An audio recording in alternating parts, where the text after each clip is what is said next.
Na tela branca ao centro, o título em braille e em letras pretas pisca: Um novo olhar.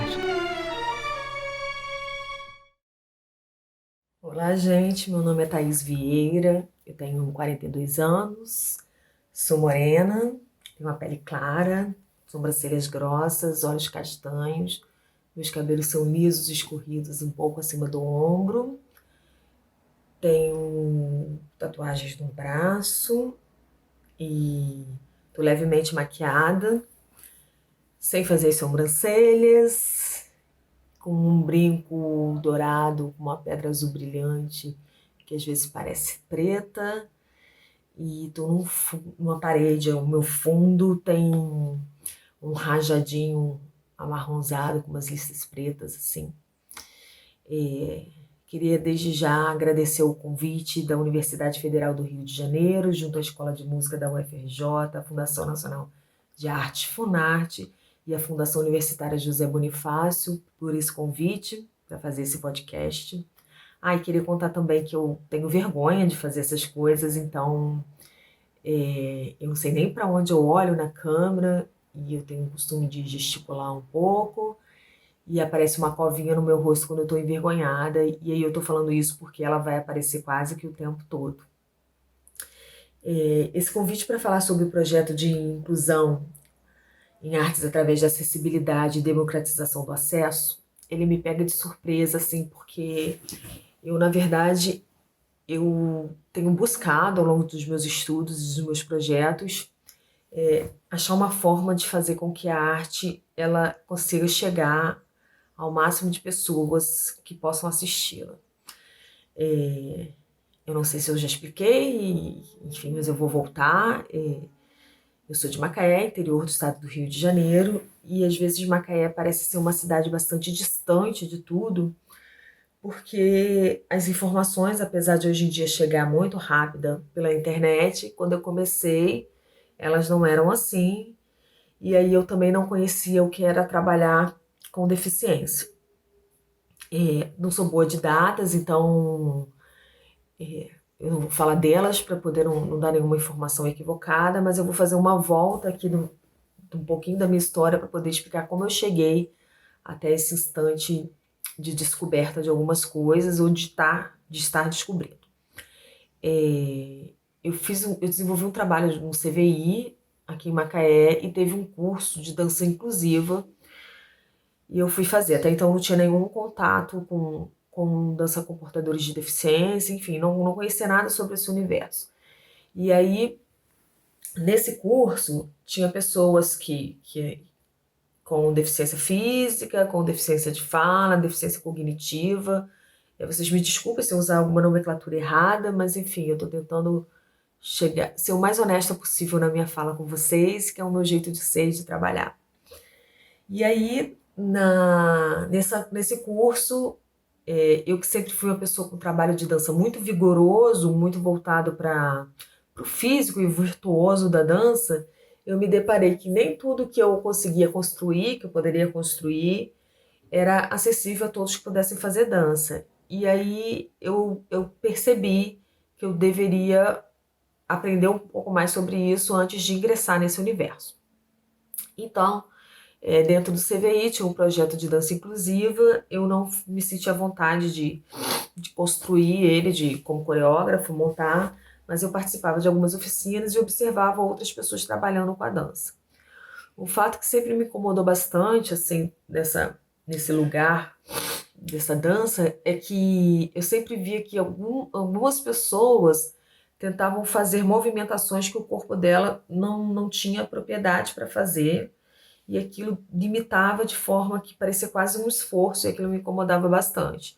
Então eu comecei a observar como é que essa dança poderia ser feita para aquele corpo sem nenhuma coisa que levasse para um lugar do coitado, não consegue fazer, ou caramba, ele está se esforçando. Nada contra quem faz dessa maneira, mas eu não queria propor dessa maneira. Então, através das minhas pesquisas e já uma vez estando na faculdade de dança, eu percebi que o meu lugar, meu trabalho com a dança, ele era bastante narrativo, ou seja, eu tinha a escolha de montar trabalhos coreográficos narrativos. E logo eles, de certa forma, eram acessíveis a muitas pessoas. Eu comecei pensando em fazer dança para quem não dança, na verdade, que é a ideia de levar um contexto para um espetáculo e as pessoas assistirem aquilo e entender, não só pessoas da dança, mas qualquer pessoa. Então, na época eu trabalhava com a Membros Companhia de Dança, e a minha dança já vinha nesse lugar de fala, de se entender através dos áudios que eu coloco os áudios narrativos que eu coloco no meu trabalho, entre outras coisas, eu deixar isso mais visível. Atualmente, meu trabalho é com o Coletivo Flores, na verdade, atualmente é desde 2009, eu não vejo muito tempo passar, né, gente? E cada vez mais a minha fonte de pesquisa é fazer com que esse objeto de dança, esse corpo que está dançando, ele também seja narrativo, ele também seja panfletário. Então eu construo toda aquela estética da dança, desde um diálogo que você consegue ver e entender do que a gente está falando, ou só ouvir e também entender do que a gente está falando. Então, a minha dança é muito. Minha dança, que eu digo, nossa, né, do Coletivo Flores, ela é construída por todo mundo que está ali. Então, esse trabalho do Coletivo Flores, ele é todo narrativo e ele é sensorial de alguma forma, porque quando eu vou construindo, eu quero que as pessoas possam, às vezes, fechar os olhos e ouvir o barulho daquilo ali e se levar para o lugar de fala.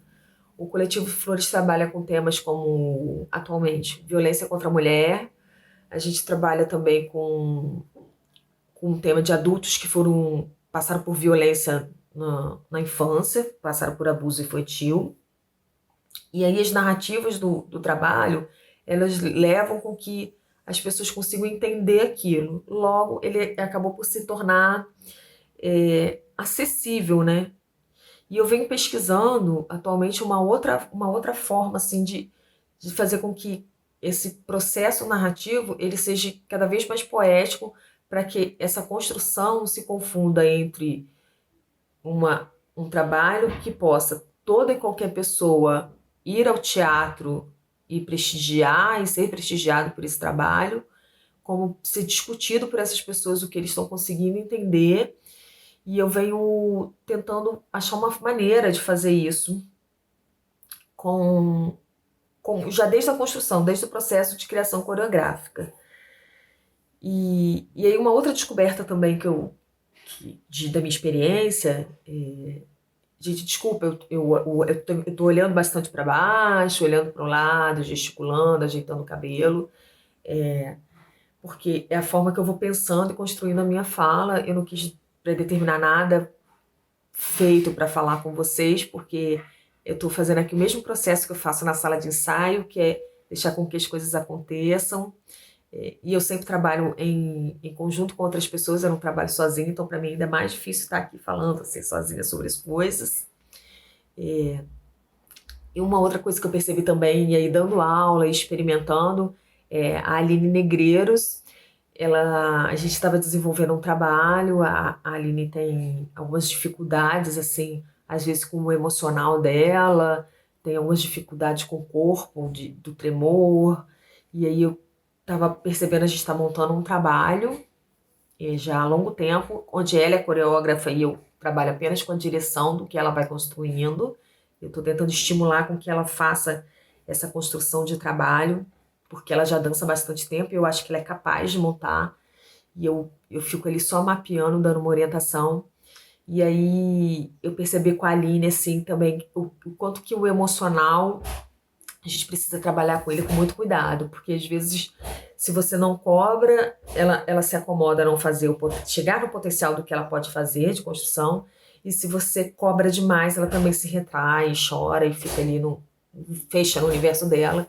E aí eu fui descobrindo que eu já sabia disso com o meu grupo de trabalho, com Flores, mas aí eu fui descobrindo isso com a Aline e eu fui me encantando muito de como a gente tem que lidar com as pessoas, como elas são mesmo, e não trabalhar como uma máquina de gente, entendeu? Então, é assim a forma que eu venho trabalhando aqui em Macaé.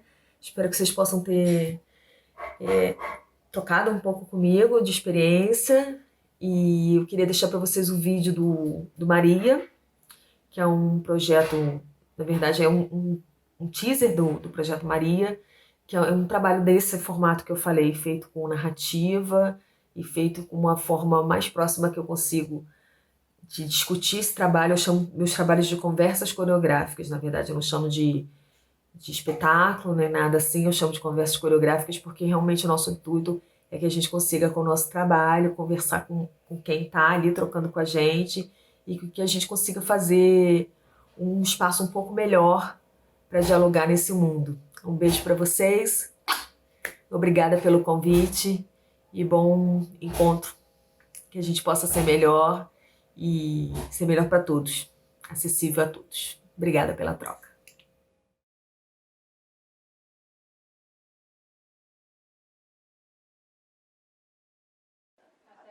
Cortes profundos no rosto. Ele pegou o estilete e começou um monte de estiletados no meu rosto. Ele é o pai das minhas 2 filhas.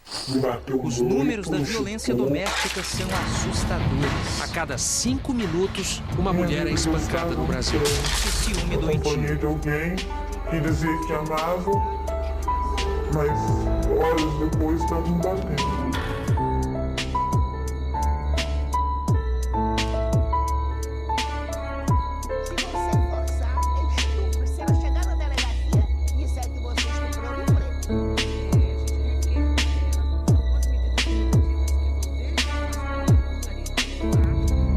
Namoradas, noivas, esposas, não importa.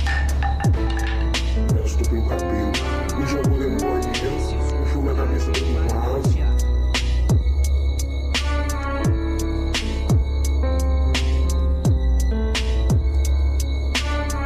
Eu me monstro na minha frente.